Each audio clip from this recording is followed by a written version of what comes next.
2004-2024, on parle d'un anniversaire ce matin, celui de l'Ancre à Cayenne qui fête ses 20 ans cette année. Exposition, concerts, spectacles, festivals, salons, l'Ancre a accueilli beaucoup de rendez-vous et beaucoup de monde depuis son inauguration et même le vaccinodrome pendant la crise sanitaire. L'occasion pour nous ce matin donc de revenir sur ces 20 dernières années d'existence et les prochaines à venir. Pour en parler, Yasmina Belloni est notre invitée ce matin. Bonjour. Bonjour. Et bienvenue sur Radio Pays. Merci d'avoir accepté notre invitation, Yasmina Belloni. Vous êtes la directrice du Centre culturel des Trois Fleuves, donc qui comprend l'Ancre, on va en parler, mais aussi d'autres équipements culturels comme le Zéphyr. C'est quoi déjà l'Ancre? Pour commencer, Yasmina Belloni, tout le monde connaît le nom, mais son fonctionnement, son organisation, sa gestion, c'est pas forcément clair pour tout le monde. Est-ce que vous pourriez nous expliquer un petit peu comment est-ce que vous fonctionnez pour commencer? Alors l'Ancre, c'est l'ensemble culturel régional qui a été créé en 2004 sous la volonté de la collectivité régionale de l'époque, sous la présidence d'Antoine Karam. Et c'est un site qui héberge depuis sa création 2 établissements publics. Le Conservatoire de musique, de danse et de théâtre de la Guyane et le PCC Les Trois Fleuves, précédemment appelé Office culturel régional de la Guyane. Cet établissement, ce site est né de la volonté politique de l'École nationale de musique et de danse au départ, puisque à l'époque Georges Ottilie avait créé la salle du Zéphyr sur ce site en 1991 et l'École nationale de musique et de danse avait besoin d'un lieu plus important, plus adapté à la demande locale. Et donc, le projet est né de créer un espace dédié à la musique, à la danse et aux arts et à l'enseignement des arts de façon générale. Et puis donc, sous la présidence d'Antoine Karam, ce site a émergé en hébergeant un auditorium de 400 places, mais aussi une salle d'exposition, une salle de projection, et donc des équipements annexes permettant aux arts de pouvoir s'exprimer aussi bien sur les disciplines professionnelles, semi-professionnelles et amateurs. Donc le PCC Les Trois Fleuves, qui donc a émergé en 2013 très exactement, a vocation, lui, donc c'est un établissement public de coopération culturelle avec un statut d'EPIC. Il a donc vocation à produire, accompagner les artistes amateurs et professionnels et à diffuser tout ce qui est spectacle vivant. Qu'est-ce que c'est que le spectacle vivant? Ce sont les arts de la scène d'une manière générale. Donc effectivement, la musique, la danse, le théâtre, le conte et tout ce qui pourra se produire sur une scène, qu'elle soit, j'ai envie de dire, une scène dédiée, officielle, dans une salle de spectacle ou une scène hors les murs. Nous sommes pour cela une petite équipe de 20 personnes pour gérer l'ensemble des missions qui sont vastes, puisque nous avons effectivement une mission de programmation, mais pas seulement, une mission de gestion de l'ensemble du site de l'Ancre, donc gestion de la maintenance, de l'entretien des équipements, et puis une mission de communication, puisque sans communication et sans accès au public, les salles sont vides. Les salles sont vides, mais surtout, les artistes n'ont pas d'existence. Oui. Donc, il faut ce retour du public, extrêmement important. C'était quoi l'ambition de départ, Yasmina Belloni? Et puis finalement, la marque de fabrique de l'Ancre qui s'est installée et qui s'est construite petit à petit au fur et à mesure de ces 20 dernières années? Alors, l'ambition, c'était de créer un lieu unique d'expression artistique. Il faut savoir que je ne vais pas... Je ne dirige pas le conservatoire, donc je ne suis pas la mieux placée pour en parler, mais quand même, le conservatoire de musique et de danse et de théâtre de la Guyane est le seul des Antilles, Guyane, Réunion, il n'y en a pas ailleurs. Et nous en bénéficions notamment dans la programmation qui est proposée toute l'année, puisque ça nous permet aussi sur l'auditorium de l'Ancre d'accueillir à la fois des projets d'artistes extérieurs, mais surtout de valoriser le travail des professeurs, des musiciens, des danseurs et des élèves de cet établissement-là. La vocation de départ était donc de créer un lieu unique qui, aujourd'hui, je pense, est ancré dans les esprits des uns et des autres, puisque on a pu expliquer où se trouve l'Ancre et pourquoi on y va. Simplement, nous sommes nous sommes donc à la fois programmateurs pour les salles de spectacle, mais nous ne sommes pas les seuls, parce que certes nous produisons, nous louons les salles, donc les porteurs de projets privés ont également une part importante dans l'accueil des spectacles que nous proposons toute l'année, mais nous accueillons également des artistes que nous allons accompagner dans la professionnalisation. Donc pour ça, nous mettons en place des ateliers, des masterclass, pour toujours proposer au public quelque chose de novateur et surtout de voir la culture autrement. Et de rendre accessibles les propositions artistiques. C'est dans cet esprit que nous avons pu bénéficier, en tout cas travailler avec le Conservatoire de musique, de danse et de théâtre et avec le Centre de développement chorégraphique de la Guyane à l'accueil de l'Opéra de Paris, sur lequel nous sommes sur un projet de 3 ans et que nous accueillerons encore cette année au moins 2 fois. Tout ça pour dire que même dans les pratiques les plus professionnelles qui existent, elles sont accessibles en Guyane, elles sont accessibles à des tarifs extrêmement attractifs, mais surtout, il est possible de pouvoir aujourd'hui se former et d'être diffusé lorsqu'on est un amateur ou un semi-professionnel, d'être diffusé et d'être vu dans des conditions professionnelles. On reviendra évidemment sur l'accueil du public et le fait d'essayer d'avoir non seulement une programmation riche et diversifiée, mais aussi de toucher un public nouveau pour faire en sorte que ce ne soit pas finalement tout le temps les mêmes qui viennent vous voir. Mais d'abord pour continuer un petit peu l'état des lieux de ce que vous faites, qu'est-ce qui distingue l'Ancre du Zéphyr finalement? Pour quelles raisons il y aura tel spectacle à l'Ancre, tel concert au Zéphyr, le va-et-vient entre les deux, ça se passe comment, Yasmina Belloni? Alors, l'auditorium de l'Ancre est une salle de 400 places, la salle du Zéphyr, une salle de 1200 places. Donc, par nature, les propositions ne seront pas les mêmes en fonction des espaces souhaités. Sur l'auditorium de l'Ancre, nous avons des conditions acoustiques et un sol qui nous permet d'accueillir des projets qui ne sont pas forcément adaptables sur la salle du Zéphyr. Techniquement, les deux ne sont pas les mêmes finalement. Les deux ne sont pas du tout les mêmes. Si je prends la danse contemporaine ou classique, l'auditorium de l'Ancre est parfaitement adapté. Si je prends de l'opéra, puisqu'on accueille également des projets d'opéra comme le concours annuel de la Voix des Outre-mer que nous recevons chaque année, l'auditorium de l'Ancre est la salle adaptée à ce type de propositions. En revanche, sur la salle du Zéphyr, on est sur des projets beaucoup plus, on va dire, populaires, festifs, des concerts, parfois des salons, des cérémonies comme les Lins d'Or. Mais sur cette salle, on est donc sur où l'acoustique est également très bonne, mais on n'est pas tout à fait sur les mêmes dispositions techniques. Alors nous sommes là pour accompagner les porteurs de projets au choix des salles. Donc, comme nous les connaissons, nous savons si un projet est adapté à tel ou tel type d'espace. Maintenant, lorsqu'il s'agit d'un loueur de salle, s'il insiste pour avoir la salle du Zéphyr, alors que nous savons pertinemment que l'auditorium de l'Ancre est plus adapté, nous n'allons pas insister non plus. Je veux dire, chacun assumera. Maintenant, nous conseillons en fonction du projet proposé. Comment est-ce qu'elle se passe, la programmation, le choix des rendez-vous et des spectacles que vous programmez? Je suppose que vous recevez énormément de demandes et de propositions. Le choix dans tout ça, comment est-ce que ça se passe? Alors effectivement, nous sommes submergés de propositions tout au long de l'année. Donc les choix... Alors, il y a d'abord une programmation qui va être initiée par le PCC, c'est-à-dire... donc là, ce sont des opportunités qui se présentent, des artistes que nous allons choisir, solliciter, des compagnies que nous allons inviter.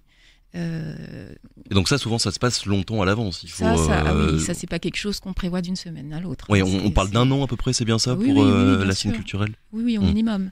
Ce sont des projets au long terme.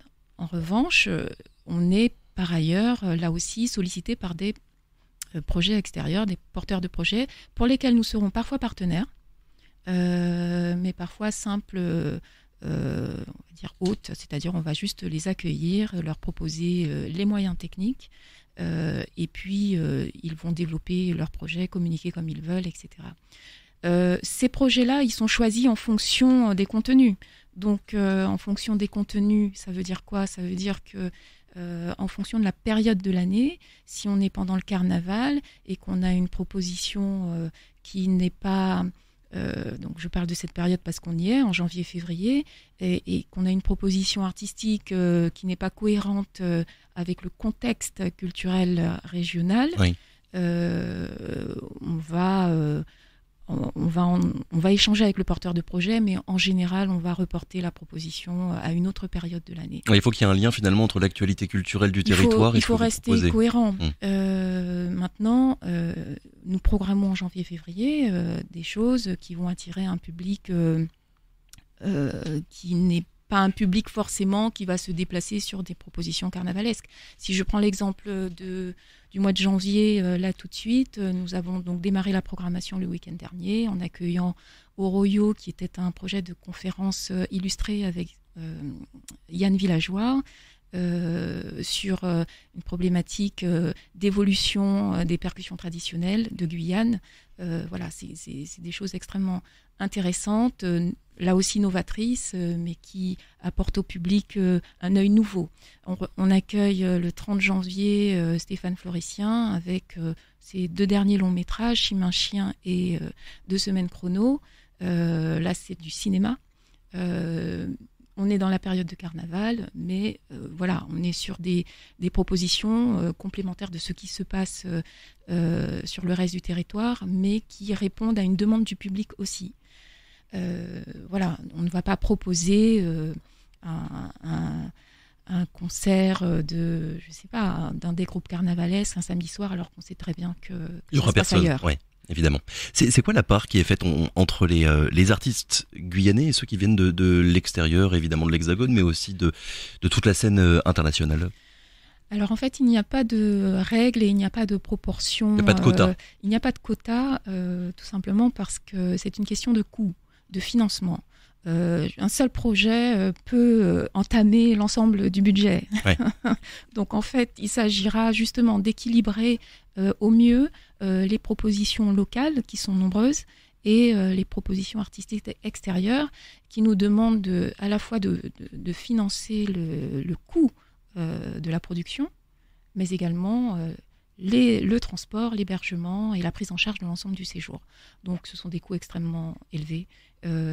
Et encore une fois, les recettes que nous faisons dessus, à des tarifs en général entre 15 et 20 euros, ne nous permettent pas d'équilibrer ces productions-là. Donc en fait, il s'agit de travailler sur un juste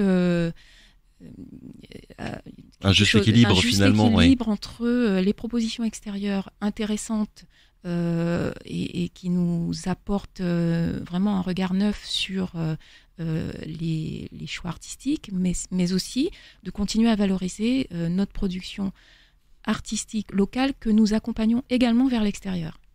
C'est difficile d'assurer une programmation régulière justement tout au long de l'année, Yasmina Belloni ? Alors, oui et non. Non, parce que les propositions sont nombreuses, mais il faut faire de toute façon des choix. Et oui, parce que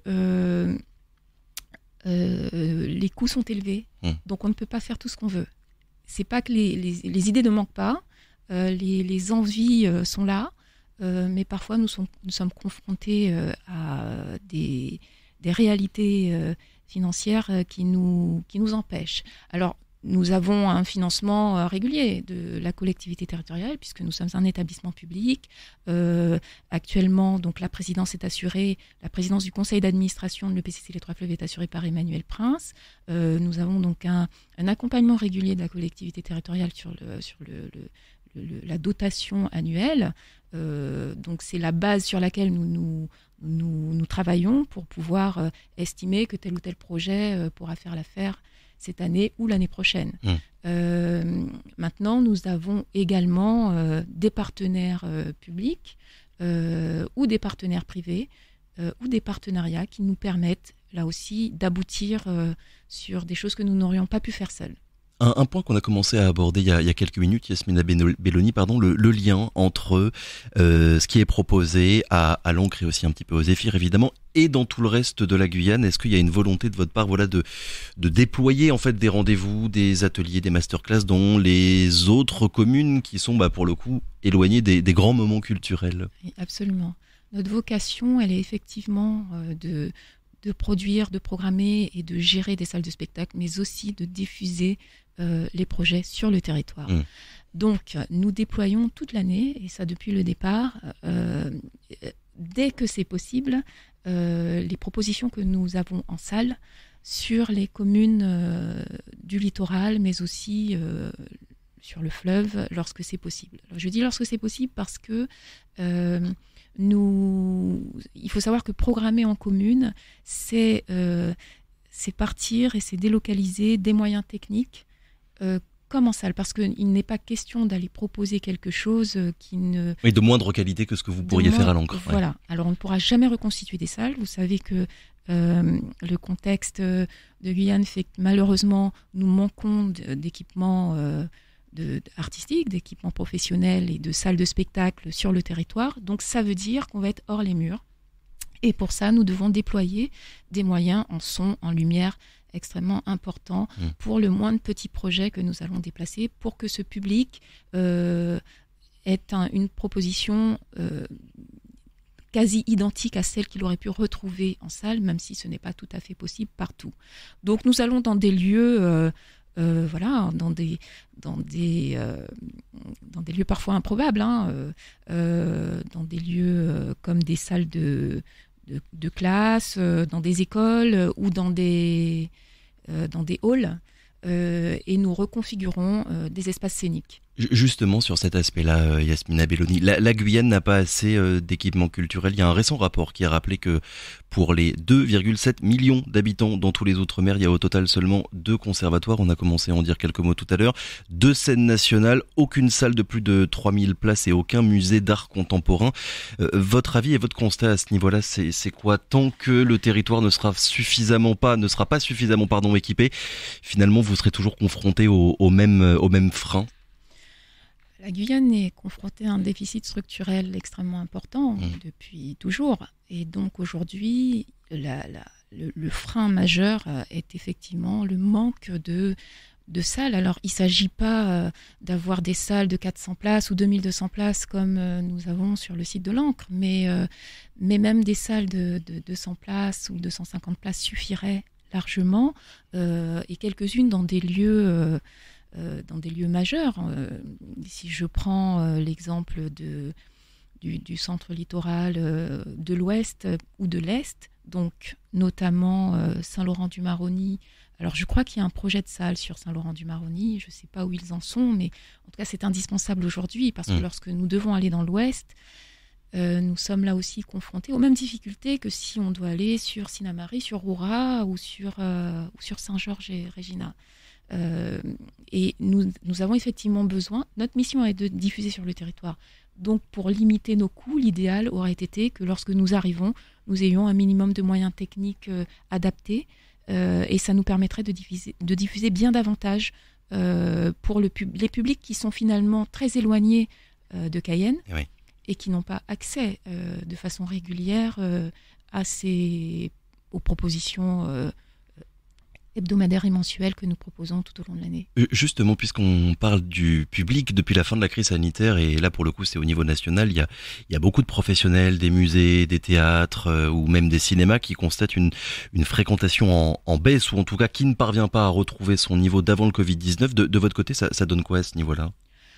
Alors c'est clair que l'année 2020 a été terrible, la reprise en 2021 difficile, mais depuis, le public a repris le chemin des salles, en tout cas en Guyane. Et les artistes ont démultiplié les projets également, comme une phase de rattrapage d'une période extrêmement compliquée, où nous avons beaucoup souffert, effectivement. Nous avons été fermés très durement sous le joug des décisions préfectorales. Et depuis fin 2021, On a observé un retour massif du public sur l'ensemble des propositions que nous avons. Alors c'est vrai que nous communiquons aussi beaucoup. Ouais.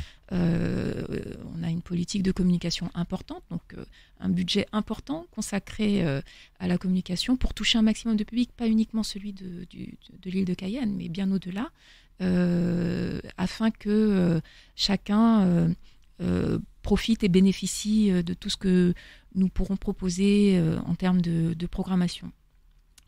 Donc l'effet Covid, oui, il y a bien un avant, un après, en fait, en réalité. On le ressent aussi dans la culture. On l'a dit, du coup, 20 ans d'existence, évidemment, les pratiques culturelles entre le début des années 2000, 2004 pour la création de l'encre et aujourd'hui, ça a quand même pas mal évolué.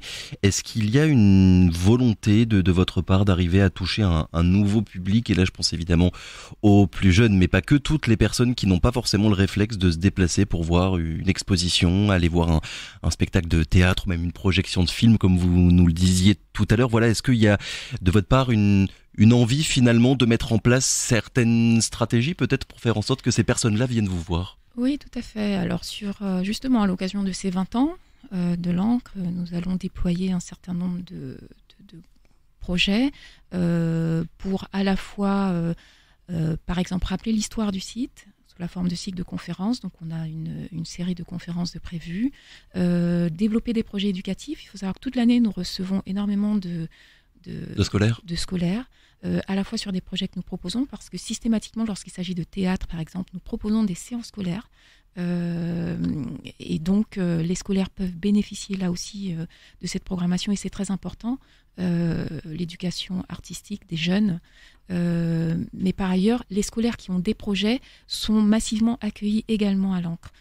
Plusieurs lycées sont programmés cette année, mais également sur toute forme de projet, à la fois sur de la poésie, sur des expositions, sur des projets de théâtre, mais également des associations qui travaillent qu'avec les jeunes, comme l'Entonnoir, avec Vivre son quartier, qui fonctionne très bien chaque année, qui propose vraiment des choses extrêmement intéressantes. D'autre part, nous allons mettre en place cette année un forum des métiers de la culture, parce qu'il s'agit d'initier, en tout cas de proposer à ce public de jeunes, d'ouvrir leur curiosité sur les métiers de la culture qu'ils ignorent, en tout cas nous, qui nécessitent aujourd'hui une vraie mobilisation, parce que nous avons un déficit là aussi très important en ressources professionnelles. Oui, c'est vrai qu'il y a la question des équipements, on en a parlé, mais aussi celle des personnes qui travaillent. Du personnel, tout à fait. En technicien son, technicien lumière, technicien vidéo, directeur technique, régisseur général. Voilà. Comment on accède à ces métiers-là? Pourquoi faire? Ce sont des métiers communs à l'audiovisuel ou au cinéma, mais sur le spectacle vivant, qui ont des spécificités propres, évidemment, et des formations bien précises.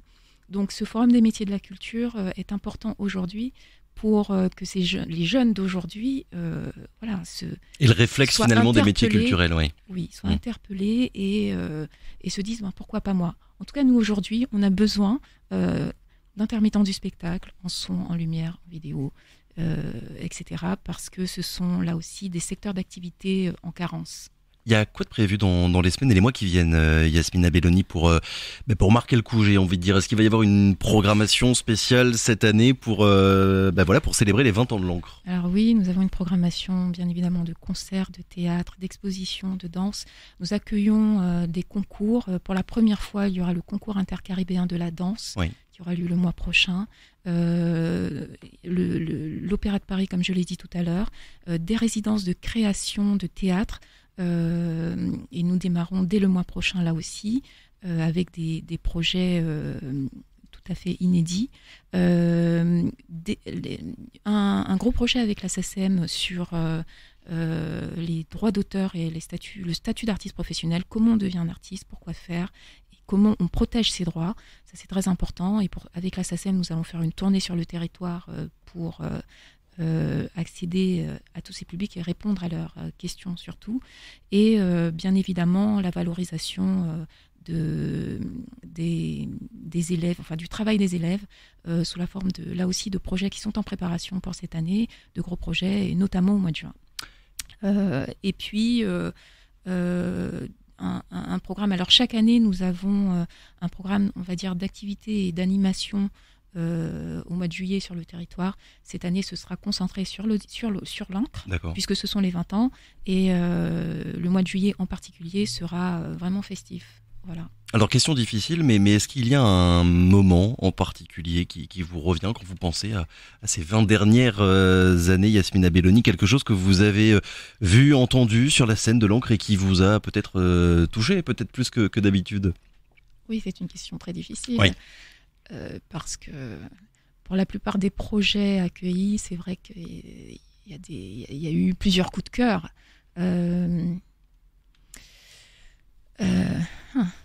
S'il n'y a rien qui vous vient, c'est pas grave. Si, oui. J'ai beaucoup été touchée. Alors, pendant le Covid, on a quand même travaillé, même si on était fermé. On a proposé des petites cartouches de propositions artistiques, c'est-à-dire on a accueilli des artistes seuls en scène parce qu'il y avait toutes les conditions de protection sanitaire, j'en passe et des meilleurs. Les fameux gestes barrières. Les gestes barrières. On a accueilli des artistes seuls en scène que nous avons filmés, que nous avons diffusés sur nos réseaux sociaux sur toute la période. Et j'ai beaucoup été touchée par le travail que nous a proposé Yannick Lebrun, qui est donc un danseur professionnel depuis de très nombreuses années maintenant à Alvin Ailey à New York. Il nous avait proposé quelque chose d'extrêmement émouvant sur cette période et voilà, et je le remercie encore beaucoup. Yannick, avec qui nous n'avons pas fini de travailler non plus. Pour faire continuer la culture malgré la crise sanitaire. Dernière question, Yasmina Belloni, vous me disiez juste avant d'entrer en studio qu'il y a une volonté de votre part de moderniser les équipements de l'encre. Ça va se traduire par quoi exactement là dans les mois qui viennent? Tout à fait. Alors, il faut savoir que les équipements de l'encre, l'auditorium de l'encre, c'est un outil professionnel avec des moyens techniques professionnels sollicités toute l'année par l'ensemble des projets, que ce soit ceux que nous proposons, mais lorsque nous mettons à disposition cet espace aux porteurs de projets extérieurs et à des pratiques amateurs, ce sont les mêmes conditions techniques. Donc ce sont des appareillages extrêmement sollicités qui nécessitent aujourd'hui d'être modernisés, changés, améliorés. Et nous avons effectivement pour cela, au-delà du projet, on a déjà une action très engagée, très avancée sur les commandes de matériel qui vont nous permettre on va dire de proposer des choses encore plus performantes sur à la fois l'acoustique, en termes de son, mais aussi sur les jeux de lumière à proposer sur l'ensemble des projets. Donc pour ça, nous avons une dotation de la collectivité territoriale, puisque je rappelle que nous sommes un établissement public sous le joug à l'époque de la région Guyane, aujourd'hui de la collectivité territoriale de Guyane. Ça veut dire que nous sommes financés par cette collectivité majeure. Donc la collectivité territoriale qui est propriétaire du lieu nous a consacré une dotation très importante qui nous permettra de commander ce matériel et surtout de proposer au public et aux techniciens qui utilisent les outils des choses beaucoup plus intéressantes encore. Pour que la culture continue d'être sous toutes ses formes et de la meilleure des manières sur la scène de l'encre. Ça fait 20 ans que ça dure, en espérant qu'il y en ait encore de nombreuses autres. Merci beaucoup Yasmina Belloni d'avoir été avec nous ce matin. Merci. Je le rappelle donc, vous êtes la directrice du Centre culturel des Trois Fleuves. On le rappelle évidemment à tous nos auditeurs qui peuvent aller évidemment faire un tour sur votre site internet pour retrouver toute la programmation. Merci encore, très bonne journée à vous.